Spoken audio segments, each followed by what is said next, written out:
ایک واقعہ سنا کے میں بات کو مکمل کر دیتا ہوں. امید ہے کہ بچیاں اس واقعے کو توجہ سے سنیں گی. ایک آدمی قصاب تھا اور وہ رات کے صبح کے وقت جاتا تھا، جانور ذبح کرتا تھا اور دن میں لا کر وہ اپنی دکان پہ گوشت کو بیچا کرتا تھا. جب وہ جانور کو ذبح کرتا تو اس کے کپڑوں پہ خون لگ جاتا اور واپسی پر وہ خون آلودہ کپڑوں میں ہی آتا، مگر گھر آ کر کپڑے بدل لیا کرتا تھا. ایک رات وہ جب واپس آ رہا تھا جانوروں کو ذبح کر کے تو رات کا اندھیرا تھا. وہ ایک جگہ سے گزر رہا تھا کہ ایک بندہ شور مچاتا ہوا آیا اور آ کے اس نے اس کو پکڑ لیا. جب پکڑ لیا تو اس نے دیکھا تو اس بندے کے جسم سے خون بہ رہا ہے. حیران ہوا، اتنے میں اس بندے کی جان نکل گئی. دیکھا تو اس کے جسم میں ایک چھری تھی جو کسی نے گھونپ دی تھی. اب وہ جو قتل کرنے والا تھا وہ تو بھاگ گیا اور مقتول اندھیرے میں اس کو سمجھا کہ شاید اس نے قتل کیا. جب اس کی وفات ہو گئی تو اتنے میں لوگ آ گئے. اب لوگوں نے مقتول کو بھی دیکھا، اس قصاب کو بھی دیکھا، اس کے جسم کے خون کے آثار بھی دیکھے. انہوں نے پکڑ لیا کہ تم نے اسے قتل کیا ہے. چنانچہ قاضی کے پاس مقدمہ گیا. قاضی نے گواہ دیکھے، مقتول کو دیکھا تو اس نے اس کے اوپر قصاص کا حکم لگا دیا کہ جان کے بدلے جان اس بندے کو پھانسی دی جائے گی، اس کا سر قلم کیا جائے گا. چنانچہ جب سر قلم کرنے کے لیے اس بندے کو مجمع کے سامنے لایا گیا تو اس وقت اس کی آنکھوں میں آنسو آ گئے. تو جو لانے والا پولیس افسر تھا اس نے پوچھا کہ تم کیوں رو رہے ہو؟ تمہیں اپنے جرم کے اوپر ندامت ہو رہی ہے؟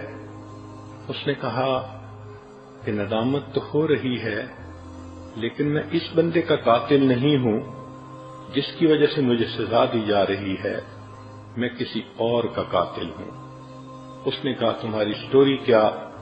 اب اس لڑکے نے اپنی سٹوری سنائی. میری جوانی کی عمر تھی، میں اس زمانے میں کشتی چلاتا تھا اور ایک بڑا دریا تھا، لوگوں کو ایک کنارے سے دوسرے کنارے کی طرف لے جاتا تھا. ایک دن ایک عورت اور اس کی بیٹی میرے ساتھ کشتی پر سوار ہوئیں. میں نے لڑکی کو دیکھا تو وہ بہت خوبصورت چاند کا ٹکڑا تھی. میرا دل اس پر فریفتہ ہو گیا. میں نے اس لڑکی سے اشاروں میں باتیں شروع کر دیں. لڑکی نے دیکھا کہ یہ نوجوان میرے اندر انٹرسٹ لے رہا ہے تو اس نے بھی مجھ سے اشاروں میں بات کی، حتیٰ کہ ہمارے درمیان ایک تعلق ایک دوسرے کے ساتھ ہو گیا. مگر لڑکی نے کہہ دیا کہ میں نکاح کے بغیر آپ کے قریب نہیں آؤں گی. آپ اگر مجھے اتنا چاہتے ہیں تو میرے والد سے بات کریں. لگتا تھا کہ وہ لڑکی بہت نیک، تقیہ نقیہ پاک دامنہ لڑکی تھی. کہنے لگا کہ 1 سال میں اس کی محبت میں تڑپتا رہا. بالآخر میں نے اس کے باپ سے نکاح کا پیغام بھیجا تو والد نے کہا کہ نہیں، میری بیٹی بہت خوبصورت اور بہت نیک ہے، تمہارے پاس نہ علم ہے نہ تمہارے پاس نیکی ہے، تمہارا کوئی جوڑ نہیں بنتا. اس نے میرے رشتے کو ریجیکٹ کر دیا. میں بہت مایوس ہوا اور خیر اپنی زندگی گزارتا رہا. 2 سال اسی طرح میرے گزر گئے.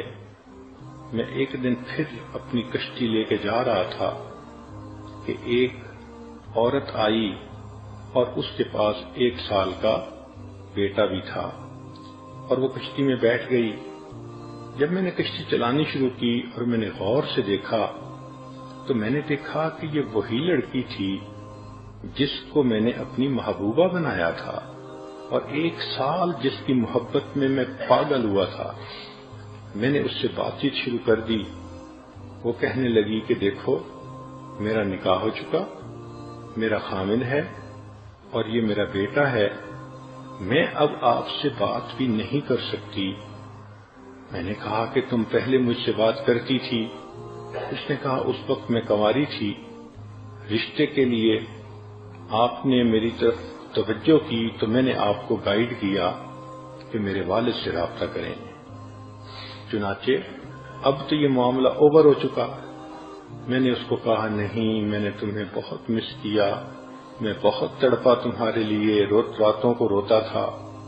اس نے کہا کہ مجھے اس وقت آپ سے کوئی بات نہیں کرنی، اس لیے کہ میں کسی کی امانت ہوں۔ میں نے اس کو بہت ہی فحش قسم کی باتیں سنا کر جذبات میں لانا چاہا، مگر وہ بالکل خاموش بت بن کے بیٹھی رہی۔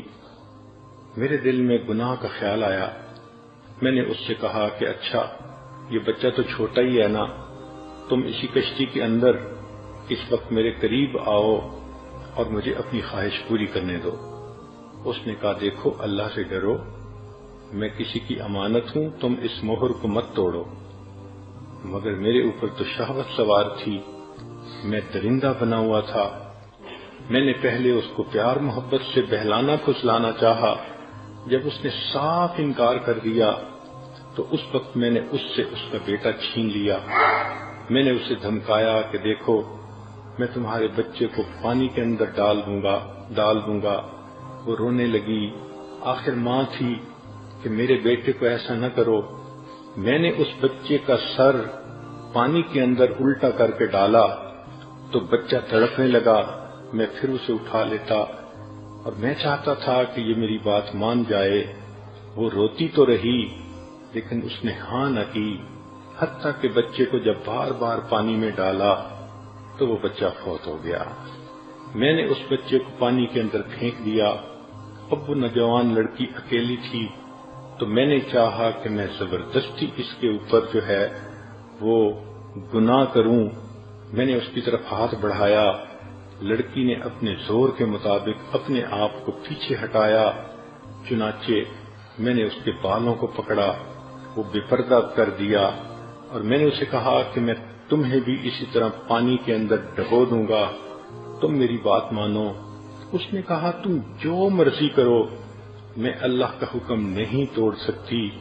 چنانچہ اس کے کپڑوں کو میں نے پھاڑ دیا، اس کے سینے کو ننگا کر دیا۔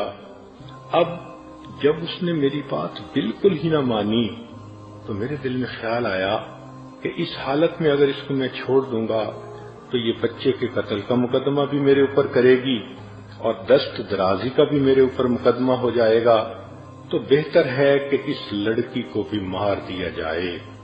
پھر میرے اوپر ایسی درندگی طاری ہوئی کہ میں نے اس لڑکی کو دھکا دیا، پانی کے اندر وہ گر گئی اور ڈوب گئی۔ میں نے 20 سال پہلے اس ماں اور بیٹے کو قتل کیا تھا، پھر ڈر کے مارے میں نے یہ کام ہی چھوڑ دیا کہ کسی کو شک نہ پڑے، اور میں نے قصاب کا پیشہ اختیار کر لیا، مگر اللہ کی لاٹھی بے آواز ہے۔ آج 20 سال گزرنے کے بعد ظاہر میں بے قصور ہوں کہ اس آدمی کو میں نے قتل نہیں کیا، مگر اس قتل کے بدلے اللہ نے مجھے آج پھانسی کے تختے پہ لا کھڑا کیا۔ سچ ہے کہ اللہ کی لاٹھی بے آواز ہوتی ہے۔ تو سوچئے کہ اس لڑکی کو اللہ نے اتنی ہمت دی کہ وہ اپنی جان تو دے دیتی ہے، اپنے سامنے بیٹے کو مرتا دیکھ تو لیتی ہے، مگر اپنے جسم کو ہاتھ نہیں لگانے دیتی۔ یہ وہ لڑکی ہوگی قیامت کے دن، اس کو اللہ تعالیٰ تاج پہنائیں گے، جنت میں اس کو عزتوں کی جگہ عطا فرمائیں گے۔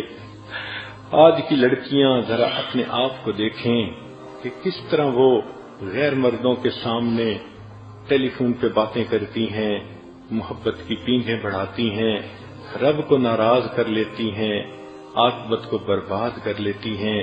لہذا اگر عورتیں چاہتی ہیں کہ ہمارے گھروں کے اندر سکون ہو، اطمینان ہو، تو سب باتوں کی ایک بات، 100 جوابوں کا ایک جواب، پاک دامنی کی زندگی کو اختیار کریں، بے برکتی ختم ہو جائے گی، دلوں کے فاصلے ختم ہو جائیں گے، اللہ کی رحمت کی نظر پڑے گی، اللہ آپ کو پاکیزہ زندگی کے بدلے پرسکون زندگی عطا فرما دیں گے۔